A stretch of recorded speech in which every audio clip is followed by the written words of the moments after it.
I wanted to be a company. I wish I had one as a CIO. That was a marketing mistake. It was a mistake. Why was that a mistake? Because as a CIO, I was really a unicorn. I was Okay. really a unicorn. And I felt like everybody's the same. We're all CIOs, want to do the same thing. And so what I found is that if a CIO has a goal that they want to move their organization into more digital leadership, which is one thing I wanted to do, let's embrace it as a federal government and modernize. Well, the truth is that a lot of my peers talked about doing it, but didn't really want to do it. Didn't really want to do it. Gotcha. One of my first marketing fails, I went to an executive in a federal agency. I won't put him out there. And it was about cybersecurity. I said, you know what? We got a cybersecurity problem and it's organizational. Your problem is organizational and you have to do X, Y, and Z. You're looking at the time, X, Y, and Z, in order to be better. And here's our plan to help you do it. Right? Look at the plan. It's a great plan. And I said, you got to make a decision quick because the inspector general is going to find you and get you. You have to have a plan for when they come at you. Well, he didn't do it. And sure enough, the inspector general came after him. So he thought I reported him to the inspector general. I can see that. Yeah. How did that play out? So, so one of my gifts, I have a friend that calls me, you're a witch. He says I can see into the future, but I'm very intuitive and I can see what's coming down the line. So I saw what was coming down the line. But when you're dealing with people who are more, uh, they're not intuitive, they're more sensing and all that kind of stuff. They don't get, why do I know this? Why do I see this as something? So after, if I see something, I've learned that if I see something come down the line, I've got to base it on facts when I talk to people, not Yeah. on my intuition. So I use my intuition as an edge, but to create artifacts that are more sensing for people who want to see the babies and C's, that kind of Hmm. thing. Okay. Now, if you were to pick one constraint for your organization to solve over the next 90 days, what would it be? Right now, today, um, in the next 90 days, I think, well, my government customer, right?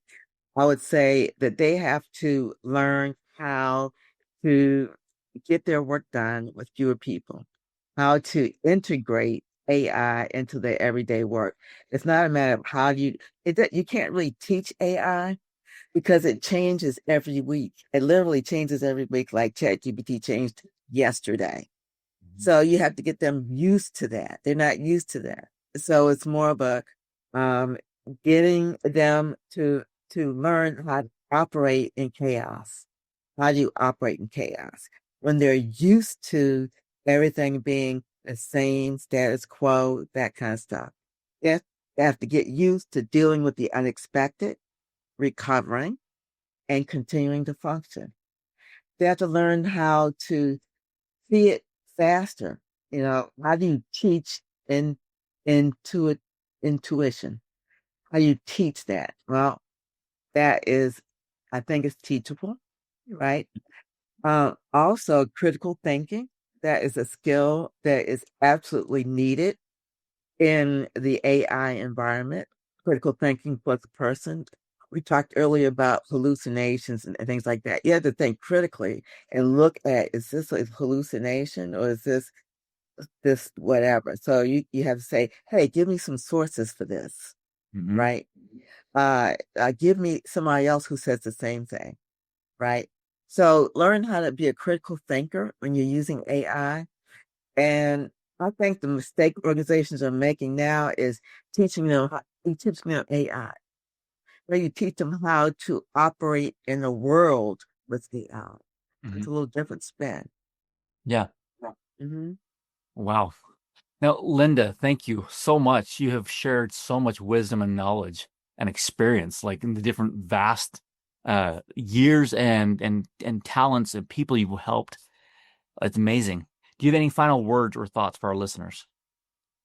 Um, I would say one of the things I'm doing now with coaching is around getting yourself individually together, Hmm. and we are creating a capability to do that. And so on lindacuritan.com, there's a whole space where you can get some free information to help you. So take advantage of free. Free is good, right? So look at that and see how you can take advantage of some of these things that'll help you move your organization along. Some of that 90-day, your 90-day question, go there and see if you see some answers. There are some answers there for that. Oh, that's wonderful. And I love the quote. It was like learning to approach chaos and the crazy world you're in with critical thinking, with curiosity, learning to be comfortable in change, and Mm-hmm. the status quo is always changing, and Mm-hmm. anticipate that, plan on that. Like, don't let it rock your Mm-hmm. world. Expect it. Mm-hmm. Mm-hmm. You're not stuck because you're not capable. You're stuck because you've been doing it alone. There's an African proverb that says you can go fast alone or far together. And let's go far and let's go far together. So take my leadership assessment test and let it show what you haven't been able to say out loud.